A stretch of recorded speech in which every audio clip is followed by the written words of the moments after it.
E tem documentário de piauienses estreando nos cinemas de Teresina. É o longa-metragem Irmandade. E para conversar com a gente sobre esse assunto, a gente recebe aqui no estúdio o Alexandre Melo. Ele é um dos produtores do filme. Olá, Alexandre. Boa noite, seja bem-vindo ao Dia News. Muito obrigado por estar aqui. Alexandre, aí vocês vão fazer essa estreia, né, desse longa amanhã. Do que trata esse filme, Alexandre?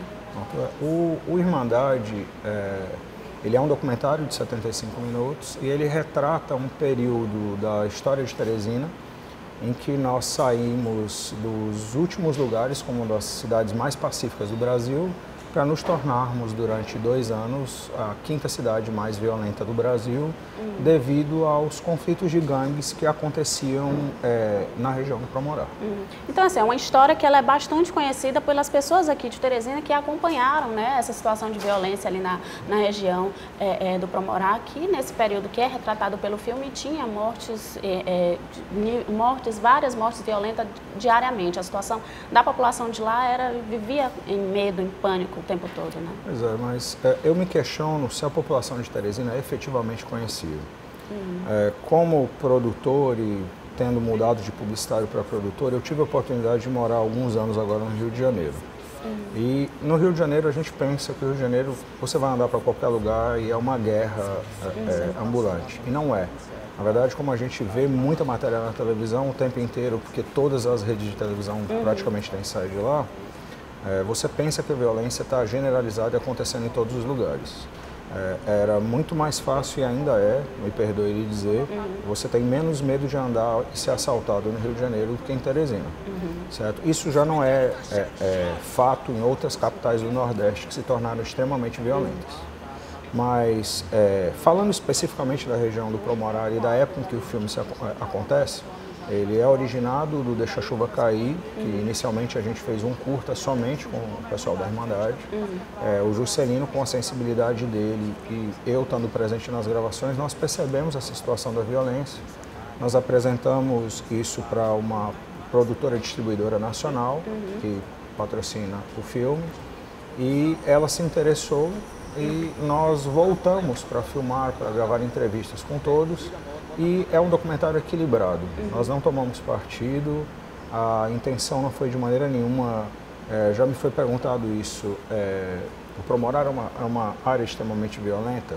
Eu falei, que lugar no Brasil hoje não é? O Promorá enfrentou um problema muito sério naquela época e a população, em conjunto com a polícia, em conjunto com a comunidade, os garotos, as escolas, as entidades não governamentais, a igreja, o pelotão mirim da Polícia Militar, cada um tentou agir de uma forma para tentar mudar aquela realidade que era dramática, verdadeiramente dramática na época. Vocês retratam um pouquinho a história de um rapazinho, né, de uma criança de 10 anos que foi vítima dessa violência que atingia o bairro naquela época, né? Ele foi o motim, foi o que despertou vocês interesse em retratar esse filme? Não, eu confesso que ele não foi o motivo. O Felipe Guerra, nós descobrimos a história do Felipe Guerra durante as gravações do Deixa a Chuva Cair, porque foi quando aconteceu a Marcha pela Paz na Avenida Ulisses Guimarães, liderada pelo pai dele, o Robson Guerra. Nós entramos em contato com o Robson Guerra, ele topou dar uma entrevista, quer dizer, isso acontece anos após a morte do Felipe. O filme é dedicado ao Felipe e a todos aos moradores que morreram nessa batalha de gangue e também aos policiais que morreram nessa guerra. Mas a pessoa que leva o nome de homenagem é o Felipe Guerra. E a história dele é muito triste porque ele era simplesmente um garoto que estava esperando uma pizza na porta de casa e 2 participantes de uma das gangues foram para tentar matar uma pessoa na rua dele, a pessoa não estava e eles saíram na volta querendo fazer número, que é a gíria das gangues para voltar matando alguém. A grande maioria dos membros dessas gangues são adolescentes, menores de idade, na sua grande maioria de 12, 13 anos. É impressionante, a gente fez uma montagem com o tamanho do cemitério dos anos de 2010 a 2017. Você vê como o cemitério se tornou o maior equipamento urbano de toda aquela região. Porque se você chegar, a gente conversou várias vezes com os coveiros, a gente ia gravar lá e todo dia morria gente.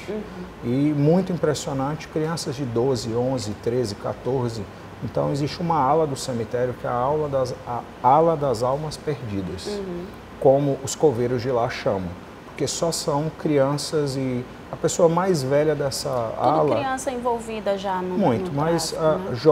jovens de até 21, 22, 23 anos. Quer dizer, a idade, a taxa de mortalidade das pessoas que participavam dessas gangues era altíssima e uma coisa absurda. Vocês também denunciam no filme também violência, né, da própria polícia também ali na região.